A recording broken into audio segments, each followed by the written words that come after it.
I never thought I'd be the kind of woman who'd cheat. I mean, we all say that, right? We draw our little lines in the sand, set rules in our heads. I would never, not me. But now I'm sitting here, trying to remember when exactly the line disappeared. My name's Claire. I've been married to Ben for 5 years. He's a software engineer, quiet, predictable, steady. The kind of man who always double-checks the locks at night and alphabetizes our spice rack. For a while, I loved that about him.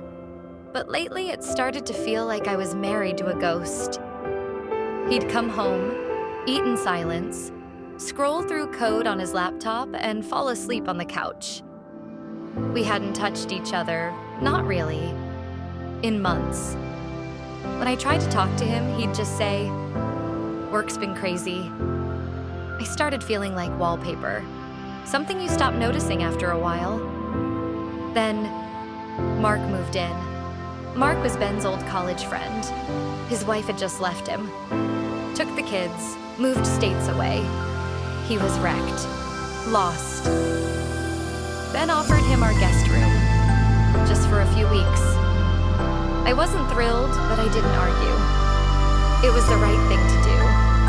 From the start, Mark was different. He laughed with his whole body. He helped with dinner.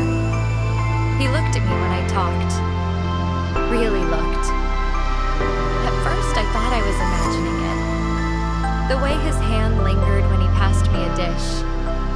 The way he stood just a little too close in the kitchen. I told myself it was nothing. But deep down, I noticed. And I liked being noticed. One night, Ben was working late. Again. I was curled up on the couch with a glass of wine. Mark walked in, sat beside me, not too close. We watched something dumb on Netflix. I don't even remember what. Then the power flickered. Just for a second. He laughed. "Your house is haunted," he said. "Only by boredom," I replied, and we both laughed. And then, it happened. He leaned in. I didn't stop him. Our lips met, soft, hesitant, like we were both testing how far we'd go. I pulled away first. "I can't," I whispered. He just nodded, didn't push. That should have been the end. But it wasn't. The next few days were a blur of guilt and tension. I avoided Mark. He gave me space. Ben didn't notice or didn't care. He was buried in work like always. Then, one Friday night, Ben told me he had a conference in Boston. 3 days. He kissed me on the cheek and left before sunrise. That night, Mark cooked dinner, pasta and wine, music low in the background. He didn't make a move. We laughed, talked about things we missed in life. At one point, I said, "Do you ever wish you could hit reset?" He looked me straight in the eyes and said, "Every day." I don't know if it was the wine or the quiet or the way his hand found mine across the table, but I let it happen. Again.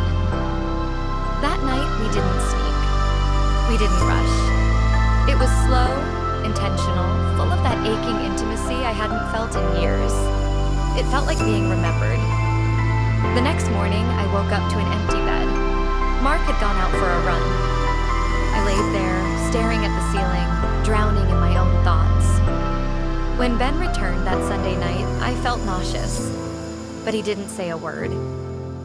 Just unpacked his bag, kissed my forehead, and went to bed early. For the next few days, everything felt too normal, like the calm before something awful.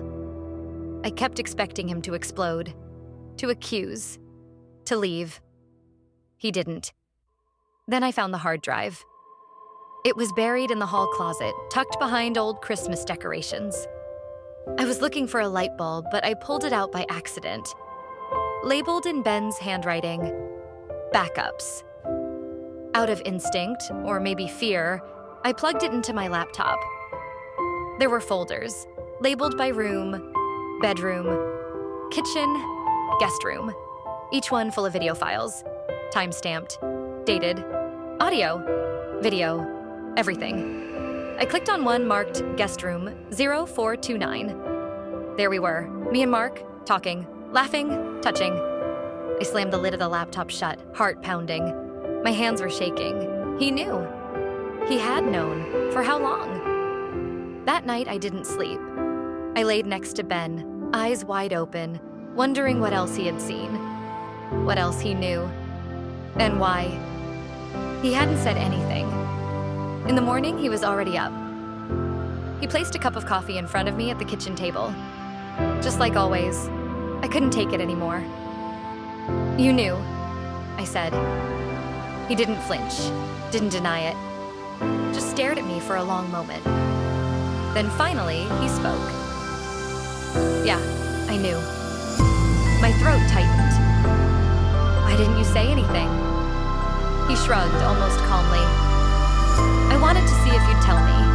I wanted to see who you'd choose when no one was watching." I couldn't speak. Tears welled up. He leaned forward, elbows on the table, voice low. "I forgave you the first time, but the second time, when I gave you an out, when I left you space to decide, and you still chose him, that's when I stopped." "Stopped what?" His eyes met mine, cold and unfamiliar. "Stopped hoping you'd come back." Mark left the house that day. I didn't ask Ben to kick him out. He just left, as if he knew the clock had run out. Ben and I still live in the same house, but we're not us anymore. We eat in silence, sleep in separate rooms. We talk about bills and groceries, and that's it. Sometimes I think he's waiting for me to leave. Sometimes I think I'm waiting for him to ask me to. And sometimes I open that folder on the hard drive and watch myself, not because I enjoy it, but because I need to remember what I ruined and why. I don't tell this story to make you pity me. I tell it because some mistakes echo louder in silence than in screams. And mine? It never stopped echoing.